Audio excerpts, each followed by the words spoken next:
Palwal city थाना अंतर्गत Tuhiram colony में पारिवारिक झगड़े में घायल हुई महिला की इलाज के दौरान आज मौत हो गई।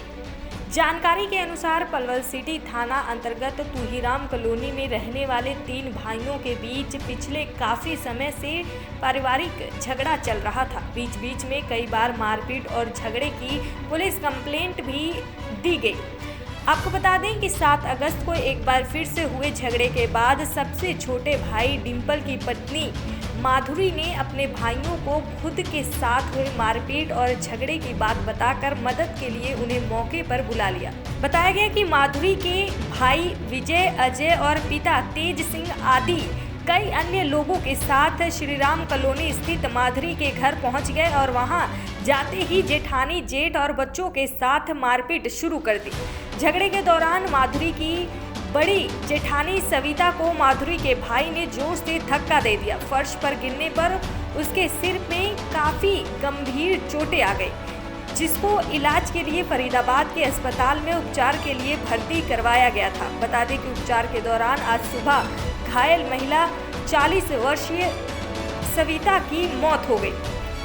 मौत के बाद परिवार के लोगों ने पुलिस कंप्लेंट करने के लिए बस स्टैंड चौकी गए, तो वहां पर पुलिस ने उन्हें ही दोषी बताकर चौकी से भगा दिया, जिसके बाद परिजनों ने शव को बस स्टैंड चौक पर रखकर जाम लगा दिया। बता दें कि जाम की सूचना के बाद पुलिस के बड़े अधिकारी मौके पर पहुंचे और उन्होंने उचित से उचित कार्रवाई करने का भरोसा दिया।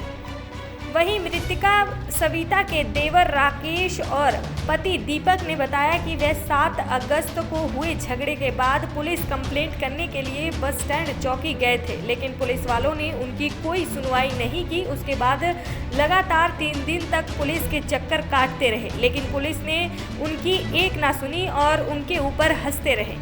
आज फिर जब सविता की मौत के बाद कंप्लेंट करने के लिए बस स्टैंड चौकी पहुंचे, तो वहां पर फिर in charge sub inspector Suresh Kumar और दूसरे कर्मचारियों पर लापरवाही और दूसरे पक्ष से मिली भगत के आरोप लगाकर कानूनी कार्यवाही की मांग की है। राकेश चौहान है। राकेश कहाँ रहते हैं? मैं श्यामनगर कॉलोनी बस स्टैंड क्या के पीछे। है मामला जिनकी मौत हुई है? कौन है आपकी? ये मेरी बड़ी भाभी हैं। क्या मामला, क्या शिकायत थी? मामला ये था जी, 7 तारीख को मेरे घर पे आए थे ये, जिसका बाप टीकमचंद और अजय, विजय, इसके माँ बाप और अन्य लोग भी थे उसके साथ। उन्होंने आके मेरे घर पे मारपीट चालू कर दी और उस मारपीट में मेरी बड़ी भाभी वहाँ पर आई और सारे बच्चे आगे थे और भाभी को उन्होंने धक्का दिया, वो नीचे जाके गिर पड़ी और वो वहाँ से उठ के घर की तरफ गई तो वहाँ पर वो पड़ी, यानी गिरी अवस्था में मेरी क्या हुआ वो जाने। क्या मानना? कौन लोग आए थे? वो उसके हमारे छोटे भाई के ससुराल वाले थे, माधुरी, यानी कि उसका नाम माधुरी है और उसके भाई का नाम अजय, विजय और माँ, और गांव है ओगानपुर, और उसके साथ 10-12 और लड़के थे।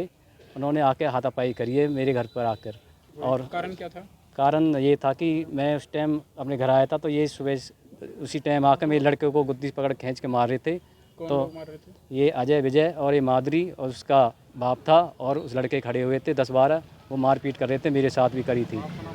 बाप का नाम है टीकम और भैया का नाम है अजय और छोटे का नाम विजय, और उनकी जो लड़की है जिसने मार पिटाई करवाई है उसका नाम है माधुरी, और उसकी माँ भी थी और अन्य लोग भी थे, इनका नाम मुझको मालूम नहीं है अभी। और उन्होंने चौकी में भी मुझको धमकी दी, चौकी की वीडियो में भी आए हुए हैं वो लोग वहाँ पर। शिकायत आपने 7 तारीख को दी थी? 7 तारीख को हम रात को शिकायत देने गए थे और पुलिस वाले ने हमारी कंप्लेंट नहीं लिखी और वो उसने बोल दिया कि तुम्हारी कंप्लेंट दूसरे दिन लेके जाएंगी, अपने मरीज़ को देखो। अगर मैं दूसरे दिन भी गया था वहाँ, जब भी नहीं लिखी इन्होंने। क्या कह दिया? इन्होंने कह दिया कि उन्हें आओ अभी है नहीं, हम इलेक्शन में बिजी हैं। 3-4 दिन तक ये ऐसे ही बहकाते रहे और उन्होंने कुछ कार्रवाई नहीं करी थी और ये पैसे खाए हुए बैठा। और मैं गया था दूसरे दिन तो ये उस दिन बेड पे हंस रहा था, पड़ा दांतों को फाड़ रहा था। कौन? ये सुरेश इंचार्ज है, ये सुरेश इंचार्ज। कितनी बार गए चौकी? मैं चौकी में 3 दिन गया था लगातार जी, इसने कोई कार्रवाई नहीं करी, ये पैसे खा रखे थे इसने। आज ये नौबत कैसे आई? ये नौबत जी ऐसे आई थी उस दिन झगड़ा। हाँ, ये हम घर पे झगड़ा हुआ था तो जब वहाँ से मम्मी, हमारे बच्चे और मेरी भाभी वहाँ पर आई थी, तो उसमें बीच में जब झगड़ा हो रहा था तो इन्होंने धक्का दिया इसके भाई ने और ये ज़मीन पर जाके गिर पड़ी थी और वहाँ से उठकर अपने घर की तरफ गई। अन्यथा वहाँ जाकर ये वहाँ बेहोश दिन क्या हो गई थी, वहाँ पर चोट लगी है सिर पर। आगे मुझे हाँ मालूम नहीं है। धक्का लगने से गिरी थी? धक्का लगने से हाँ गिरी है और चोट लगी है इसके सिर पे। हाँ जी। आज मौत हुई है? रात को हुई? नहीं, अभी सुबह के टाइम हुई है मौत। और उस दिन भी हम जल्दबाजी में अपने वहाँ पर मेट्रो में ले गए थे, वहाँ भी 13-14 दिन रह कर आई हैं। उसके बाद फिर हम 1-2 दिन हो गए घर पे रेफ़र करी है, तो अब 2 दिनों से यहाँ इलाज चल रहा था। आज सुबह तो फिर आज पुलिस कंप्लेंट के लिए गए थे चौकी में, फिर क्या कहा अधिकारियों ने? अधिकारी जी मिलते नहीं है, मिलता तो एक मिलता है, ये सुरेश कह देता कि नो क्या शाम को आना, ये है आज लिखता ही भी नहीं कह है। दिया? नहीं, आज नहीं कहा था उससे। आज तो इन्होंने बस स्टैंड पे रोका था जब जाम लगाया, जब वहाँ पर जब आए हैं सारे ये नंदिया आते ही नहीं है ये पुलिस वाले। तो क्या चाहते हो आप? हम ये अपना न्याय चाहते हैं जी, इनके सख्त कार्रवाई करी जाए, हम ये चाहते हैं जी। कितने लोग हैं आरोपित जो हैं? आरोपी जी ये इनके पूरा परिवार है, टीकम चंद, इसकी घरवाली और इसकी लड़की है माधुरी और अजय विजय, और इनके साथ जो अन्य लड़के थे इनके खिलाफ हम कार्रवाई चाहते हैं। इनको सज़ा मिलनी चाहिए सख्त से सख्त, अन्यथा ये सबके साथ ही करेंगे ऐसे। और वो धमकी भी दी है, आज कोर्ट में आया हूँ तो अब भी धमकी दे के गया मुझे। मैं कह रहा कि हाँ न क्या बाहर तो निकल लोगे, तुझे देखूंगा, न क्या तुझे मारूंगा, मरवाऊंगा तुझे। तो बस स्टैंड पे जाम आपने लगाया हुआ था, वो भी किस वजह से, क्या कारण था, क्या कार्रवाई नहीं हुई? कार्रवाई नहीं हुई थी, इसलिए आज हमने जाम लगाया जी। ये कार्रवाई कर ही नहीं रहे थे। आप इस देखो जी, 15-16 दिन हुआ है, कुछ कार्रवाई हो ही नहीं रही। वो खुलेआम नहीं डोल रहे हैं वहाँ पर, ये पैसा खा कर ही बैठे हैं जो घूम रहे हैं। नहीं तो अगर ये पैसा नहीं खाए होते तो कार्रवाई तो पहले ही दिन हो जाती। मैं दीपक कुमार, और जो मेरी वाइफ है वो सुनीता चौहान। आज जो मेरे साथ में जो ये हादसा हुआ है, इसका कारण जो मेरा छोटा भाई है डिम्पल, उसकी घरवाली, उसके ससुराल वाले, उसके ससुर और सास और उसके दोनों भाई अजय और विजय, उनके कारण ये हुआ है। आज से तकरीबन 2018 में मैं अपने घर को खुद ही छोड़ के चला गया ताकि हमारे घर में कोई कलेश ना हो। 4 साल में किराए पे रहने के बाद में भी फिर मैंने अपना घर बनाया। वहाँ किराए के मकान पे रहने के बाद में भी ये लोग मेरे घर पे जाके वहाँ पे हंगामा करते थे, रात में जाके मारपीट करते थे, जिसकी वीडियो मेरे पास में अभी भी है। और यहाँ पे भी अब जो मैंने नया वाला घर बनाया है, वहाँ पे भी आके आए दिन ये आते हैं और पुलिस वालों को लेके मेरे घर के अंदर आते थे, हमें धमकियाँ देते थे कि ये घर छोड़ दो, नहीं तो हम तुम्हें मार देंगे, जान से मार देंगे। और आज वही इन्होंने मेरे साथ किया है, जिसके कारण मेरी घरवाली की आज मृत्यु हुई है। और आज जो भी हुआ है, आज कोर्ट के अंदर जो मेरा छोटे भाई का केस था, वहाँ पे भी जाके उन्होंने बोला है कि देख लिया, आज एक को तो हमने कर दिया है, अब धीरे धीरे आपके पूरे ख़ानदान को इसी तरह हम तबाह कर देंगे, ख़त्म कर देंगे। कोर्ट में केस किस तरह का था, जिस तारीख को गए थे आप? ये मेरे छोटे भाई का केस था। तो कब एफआईआर कब दर्ज हुई? एफआईआर दर्ज हुई है इसकी 9 तारीख को। इसी 9 तारीख इस 9 तारीख को दर्ज करवाया था? ये मैडम SHO आई थी घर पे ही, तो उन्होंने आके दर्ज किया है।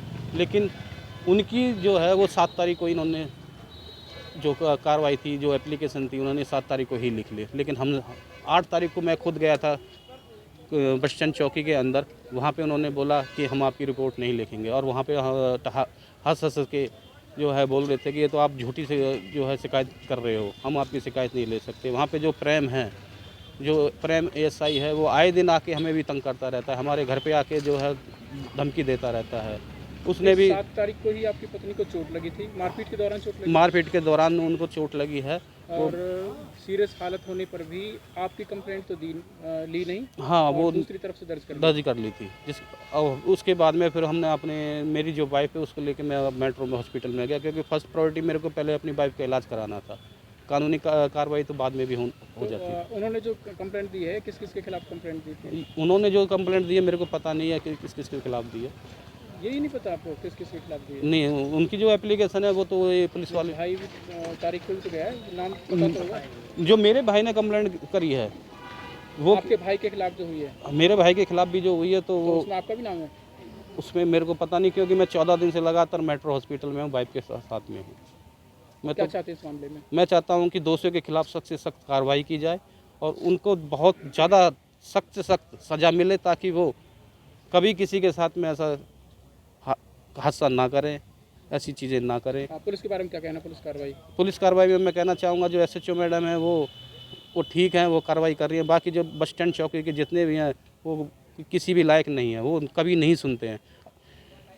महीने में कम से कम 4 या 5 बार तो माधुरी जाके हमारे खिलाफ कंप्लेंट करवा देती है, लेकिन हमारी आज तक नहीं सुनी गई। तो ऐसा नहीं कि माधुरी के खिलाफ मुझको जाती आपकी तरफ से रहती होगी? नहीं, ऐसा कुछ नहीं है। हमने तो अपना घर भी उसको रहने के लिए दे रखा है। मेरा घर होते हुए मेरी मदर का घर रहते हुए मेरी मदर को वहाँ से मार के भगा के बाहर कर रखा है। इससे बड़ा क्या उदाहरण होगा। आप जाके देख सकते हो, वहाँ पे कब्जा करके बैठे हैं वो लोग। वहाँ पे मेरी मदर के नाम पे जो मकान है उस पर उन्होंने मकान बना दिया है। ऐसे कैसे कोई बना सकता है?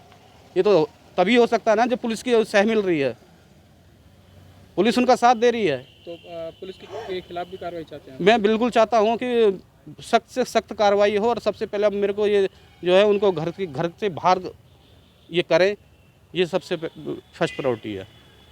क्योंकि हमारा अपना मकान रहते हुए हम घर से बाहर हैं और वो कब्जा करके बैठे हैं, तो कहीं ना कहीं इसमें प्रशासन का बहुत बड़ा हाथ है जो उनका साथ दे रहे हैं। तो मैं चाहता हूँ कि, और मैं सरकार से भी अपील करना चाहता हूँ कि मेरे साथ न्याय हो। देखिए, ये अपना हमारा 7 तारीख को एक झगड़ा हुआ था। ये डिम्पल नाम की लेडीज़ है, उसके साथ में ये माधुरी लड़की है, उसने अपने लव मैरिज की है डिम्पल लड़के के साथ में। उसके घर डिम्पल के जो ससुराल वाले हैं उसका साला है और उसके फादर इन लोगों के साथ झगड़ा किया था कुछ दिन पहले। उसी झगड़े के बीच में जो एक लेडीज़ है, ये अपना राकेश की घरवाली है सुनीता दीपक घरवाली है सुनीता। उसको उस टाइम में ये बताना है कि उसके साथ भी झगड़ा किया है, लेकिन उसकी हम जांच कर रहे हैं उसके साथ कुछ मारपीट की थी कि नहीं की थी। तो आज उसकी डेथ हो गई और कुछ दिन वो हॉस्पिटल में फरीदाबाद में दाखिल रही है। तो इसकी आज हम छानबीन कर रहे हैं कि यह उस झगड़े में इसको चोट लगी है या नहीं लगी है। पोस्टमार्टम उसका हम करा रहे हैं, जैसी रिपोर्ट आएगी उसको भी इसमें हम, जो हमने ऑलरेडी पहले एक मुकदमा लड़ाई झगड़े में दर्ज किया हुआ, अगर इसमें हमारी जो कार्रवाई अगर बनती है तो इसमें भी उसके नियमानुसार हम जाँच करके अपनी तफ्तीश करेंगे। मृतका पक्ष के लोगों का कहना है कि 7 तारीख को जब झगड़ा हुआ था तो हम भी कंप्लेंट लेकर के गए थे, तो हमारी कंप्लेंट दी नहीं और दूसरे पक्ष की कंप्लेंट दर्ज कर दी थी। नहीं, इसकी हमने उसी टाइम कंप्लेंट लेके इसकी डीडी हमने दर्ज की हुई है। उसमें सिंपल एक चोट थी MLR में उनकी, और SHO सिटी ने मौके पर जाके इसकी तस्दीक की है और 9 तारीख को हमने इसका मुकदमा तुरंत हमने इसका दर्ज किया है। उनकी तरफ से हमने कोई कार्रवाई दूसरी पार्टी की तरफ से इन लोगों के खिलाफ नहीं की हुई है। पीड़ित पक्ष का कहना है कि वहाँ पर चौकी पर जो पुलिस अधिकारी मिले थे, क्योंकि SHO मैडम का तो व्यवहार ठीक रहा, लेकिन जो चौकी पर जो लोग जो थे उनका व्यवहार ठीक नहीं था। वो लगातार कई बार गए कंप्लेंट कराने के लिए, लेकिन कंप्लेंट नहीं ली और उन लोगों पर हंसते रहे। देखिए, वो इसको जो लेडीज़ को चोट लगी है ना, जो एक्सपायर हुई है, वो इसके बारे में कहते हैं इसका मर्डर का मुकदमा दर्ज करो। तो ऐसी जब तक जीवित थी तब भी वो यही बात कह रहे थे इसको उसमें रखो, लेकिन अब ये एक्सपायर होगी, इसका हम पोस्टमार्टम करवा रहे हैं। इसकी जो डॉक्टर साहब की ओपिनियन है उसके मुताबिक ही इसमें काम होगा। कितने लोगों के नाम दिए जिनके खिलाफ कार्रवाई? पहले 4 के नाम इन्होंने दर्ज करवा रखा है, 4 के खिलाफ मुकदमा दर्ज इन्होंने करवाया हो पहले से। कोई साक्ष्य मिला है इस मामले में? अभी जाँच कर रहे हैं, अगर उसके अनुसार ही काम होगा। दैनिक सवेरा के लिए पलवल से गुरुदत्त गर्ग की रिपोर्ट। देश दुनिया की हर खबर सबसे पहले देखने के लिए फॉलो करें Dainik Savera TV, YouTube, Facebook, Instagram, X और व्हाट्सएप चैनल पर।